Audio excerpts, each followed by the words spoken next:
Legacies of War is a U.S.-based advocacy organization addressing the impacts of war from unexploded ordnances. They're also called UXO. SERA KOULABDARA grew up in Laos. Her work is inspired by her father, a doctor who operated on the victims of UXOs.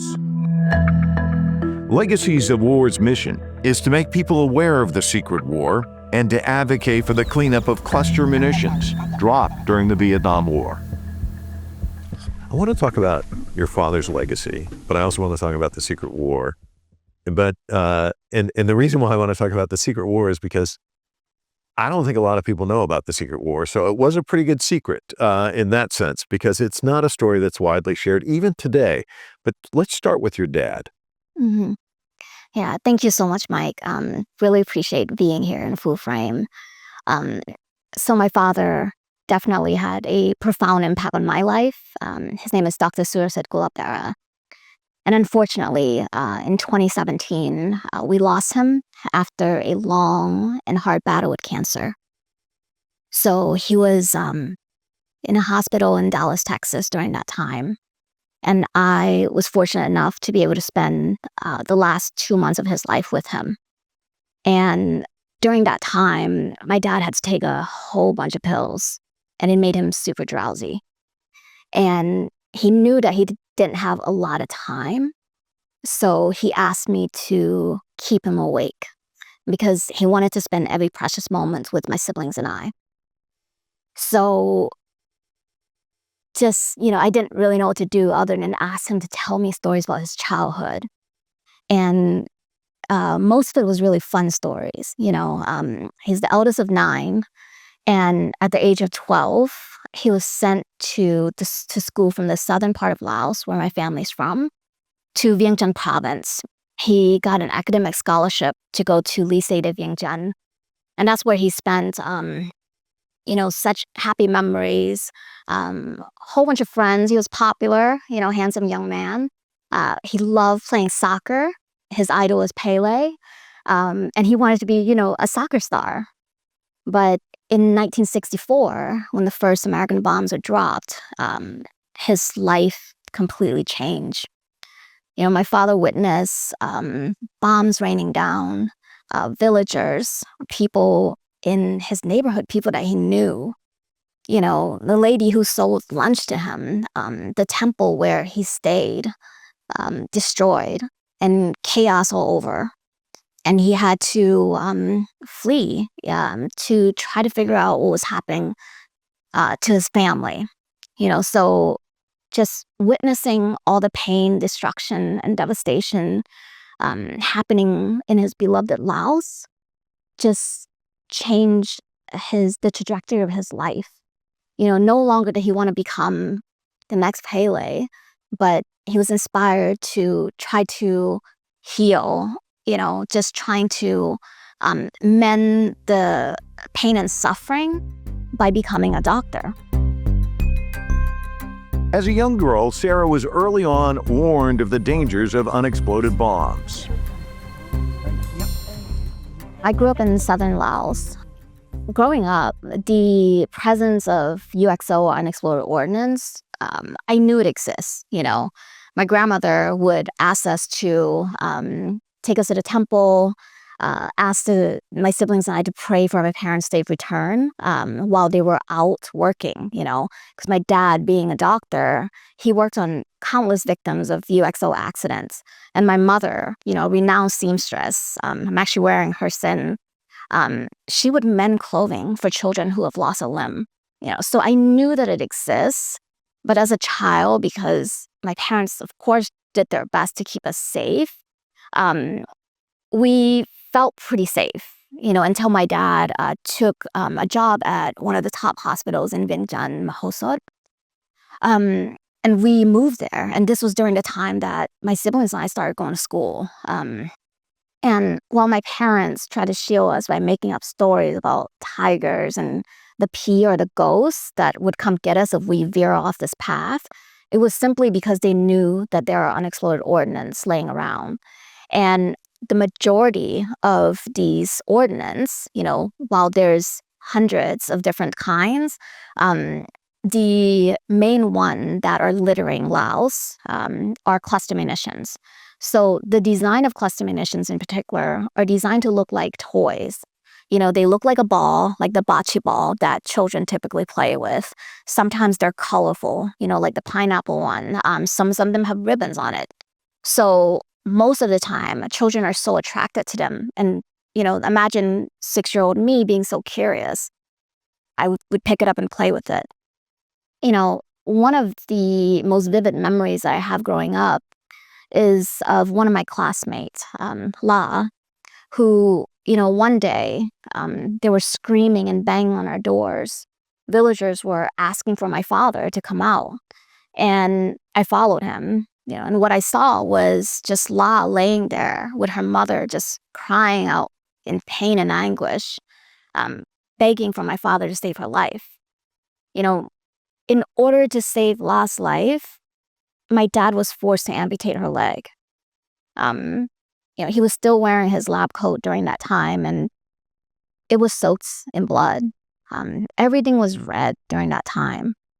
And this accident, Mike, happened in 1989, decades after the end of the war.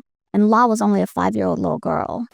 Talk to me about how profound all of this was and how it kind of led you on the path that you're on today. Yeah. So in 2016, my older brother was working in DC, and he stumbled upon Legacies of War. And that's actually how I got introduced to Legacy's mission.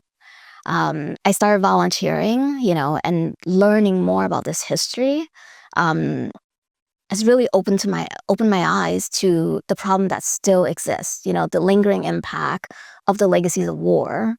And as a Lao American, as someone who is a 1.5 generation, I was raised in Laos, brought over here to the US. I felt so moved to want to do something, started fundraising, asking all my friends for money to support the cause. Just hearing my dad talk about how he didn't see his own mother for 2 decades because of war, just made me feel this great sense of loss with him. But the helplessness of, not being able to stop like war and destruction. But what I got from all of that, and what inspires me today, is that having my dad talk about that, and before he took his last breath, had this profound healing impact on him and on me listening as his child. And as we were talking, as we kind of found peace together, if you will, I was inspired to think about my own friends and family and the community out there, right? The diaspora community from war-impacted country, and especially Laos, Cambodia, and Vietnam. How so little we knew about our parents before they became our parents. How little we knew about what they had to go through. And how part of the journey, of learning who we are and what we came from, the strength and resiliency of our ancestors, can have this powerful impact on what motivates us and what drives us in the work that we do. Through its website, storytelling is one way Legacies of War educates the public about the secret war, highlighting the human cost of the bombing. When this opportunity arose to, be at the helm, I was terrified, but at the same time, I knew how much storytelling and how much documenting and validating the history of what my parents went through and others within this community, I felt like this is a great opportunity to create programs and spaces where people can tell their story. And it's not just the diaspora community like myself who have very similar stories, but veteran community, families of veterans.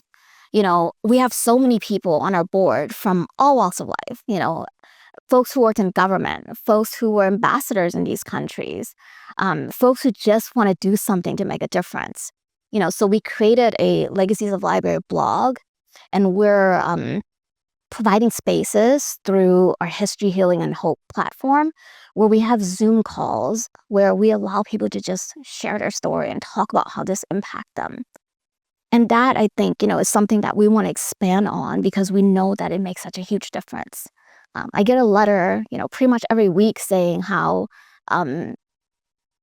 incredibly unburdening it is to be able to share in a space where people get it and understand and feel safe and no judgment, no matter how this history connects you, because this is very much a part of U.S. history, and Americans should have a space to be able to talk about this. People feel safe. Those words don't apply to people in the country, though. Still, right? I mean, you've been touched by some of the people you've visited and spoken to. Is there one story that kind of resonates with you that kind of tells the story of what's still on the ground today? Absolutely, Mike. To date, this year, there's been 24 accidents and 43 casualties, 30 of which are children. So in the past decade alone, 50%, nearly 50% of the accidents involve kids, those under the age of 18. So during my last trip in 2022, I was fortunate enough to go to the southern part of Laos, in Sepon, where my team and I were able to meet with Paul Yong Kam and his son Ali. So Paul is father. It's still, culturally, I refer to those who are around the same age as my parents, out of respect, calling him father as well. So Paul Yong Kam was 64 when I met him in 2022.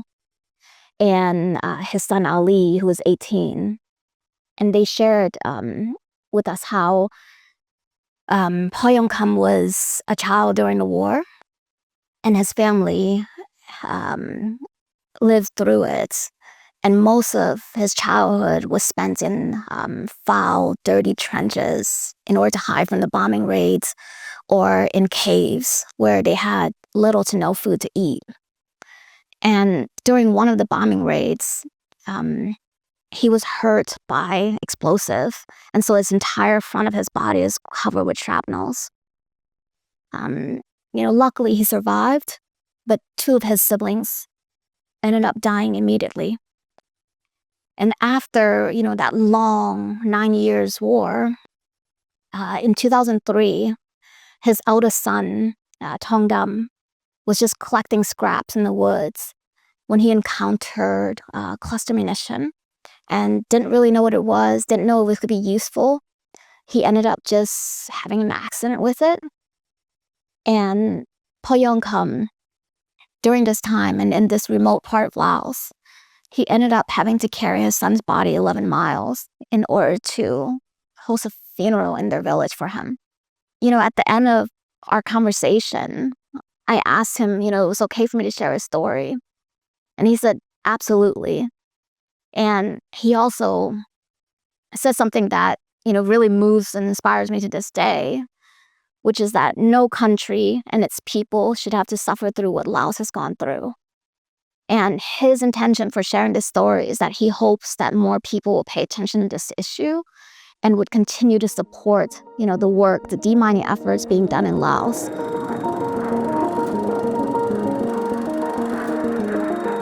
An estimated 30% of the bombs dropped on Laos did not detonate.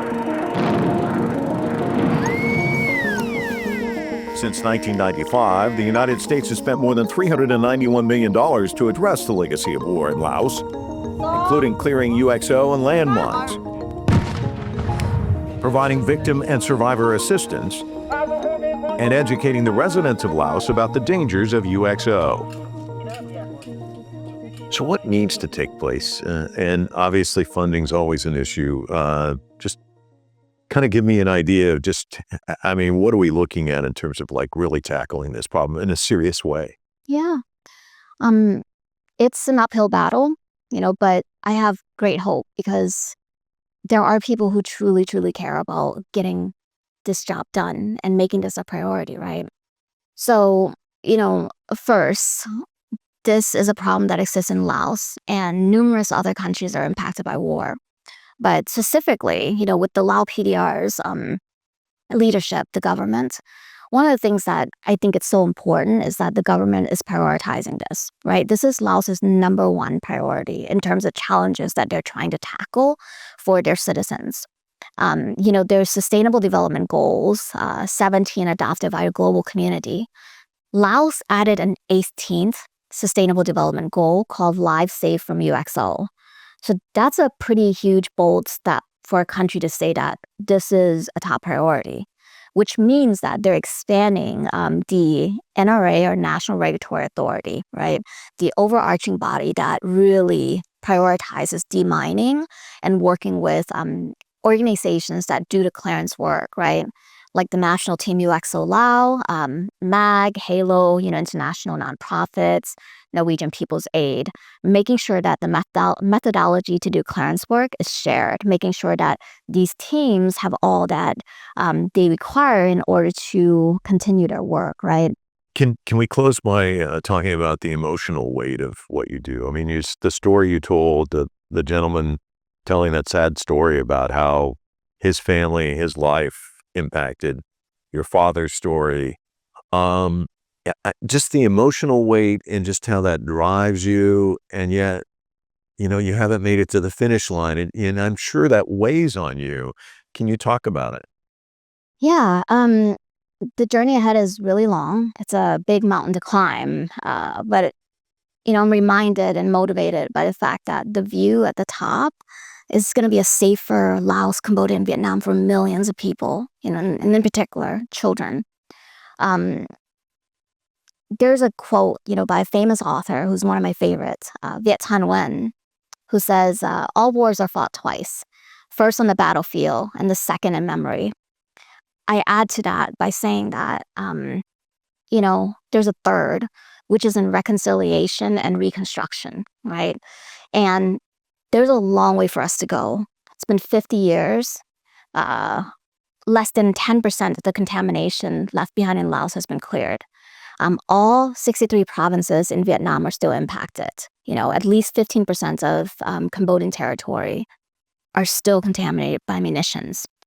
But we can't let that stop us, because we know that there are people who care and leaders who have that political will in order to make change happen. As long as we can continue to tell this story, be invited to Full Frame to talk about it, and other different platforms that help us amplify this message, I think is something that moves me. But I also like to bring it back to just the people that I meet year after year. I'm heading to Laos and Vietnam next month.